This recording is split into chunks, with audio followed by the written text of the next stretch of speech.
Assalamualaikum warahmatullahi wabarakatuh. Perkenalkan, nama saya Khairunisa dengan stambuk A22121141.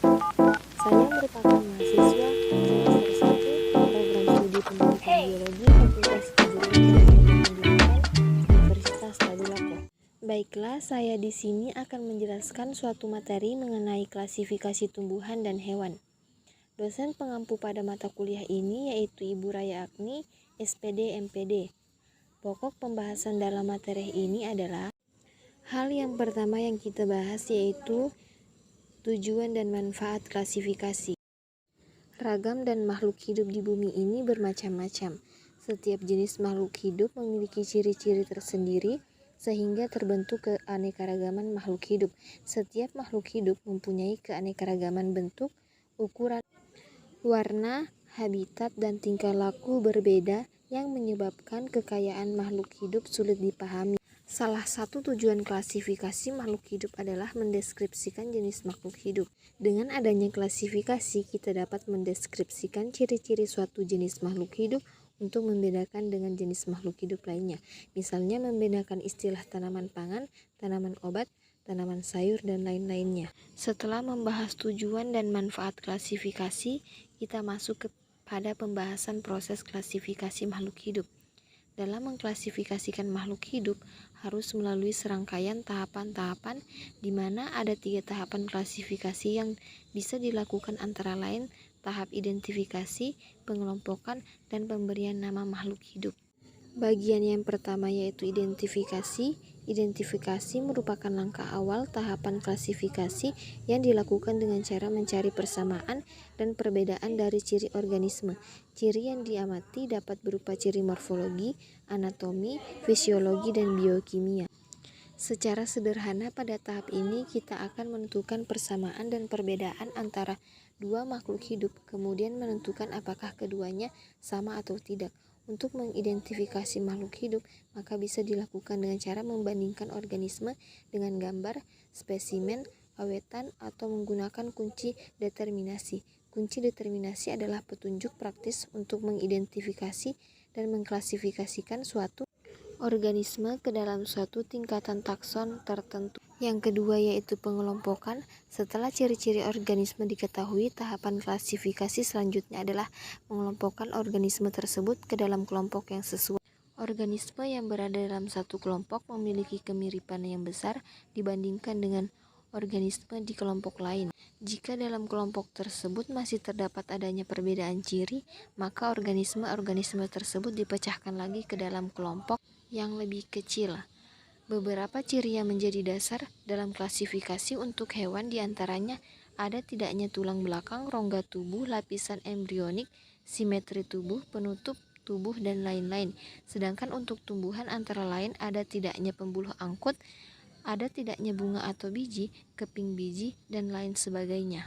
Yang terakhir yaitu pemberian nama makhluk hidup. Tahapan klasifikasi yang terakhir adalah pemberian nama. Pemberian nama pada makhluk hidup baru bertujuan untuk mempermudah dan mengenali makhluk hidup dan untuk mempermudah dalam membedakannya dengan makhluk hidup lainnya.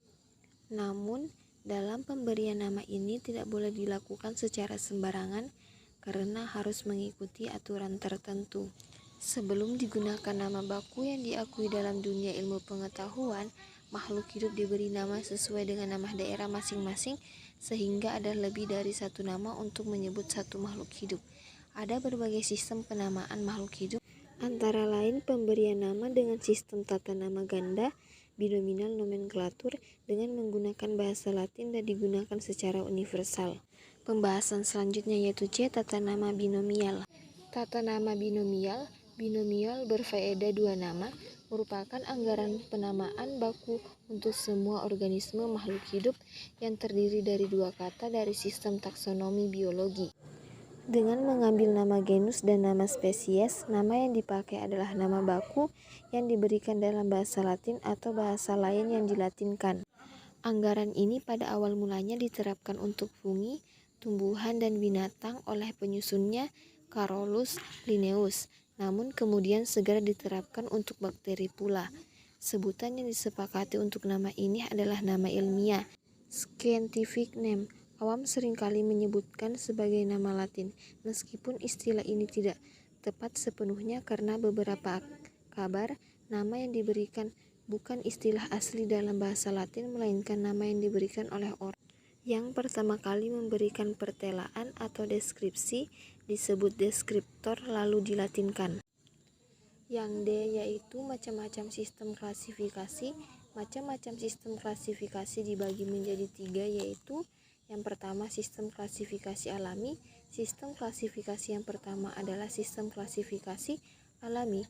Sistem ini mengelompokkan organisme berdasarkan sifat-sifat morfologi atau bentuk fisiknya. Sistem klasifikasi alami pertama kali dikemukakan oleh Aristoteles. Saat itu, Aristoteles mengelompokkan makhluk hidup ke dalam 2 kelompok, yaitu hewan dan tumbuhan. Contoh pengelompokan menggunakan klasifikasi ini adalah membagi tumbuh menjadi herba, perdu, dan pohon. Selain itu, cecak, katak, kadal, dan kambing dikelompokkan menjadi hewan berkaki 4. Yang kedua yaitu sistem klasifikasi buatan. Sistem klasifikasi buatan atau artifisial adalah sistem klasifikasi yang dibuat untuk tujuan praktis. Misalnya mengelompokkan makhluk hidup berdasarkan kegunaannya.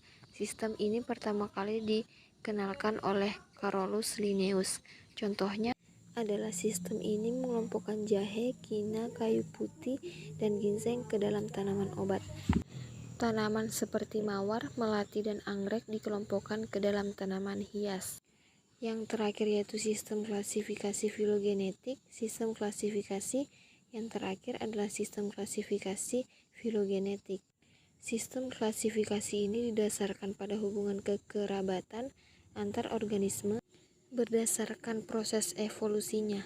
Sistem klasifikasi filogenetik diperkenalkan sejak munculnya teori evolusi Lamarck dan Darwin. Hubungan kekerabatan organisme digambarkan melalui pohon filogenetik. Baiklah, sekian pemaparan materi dari saya.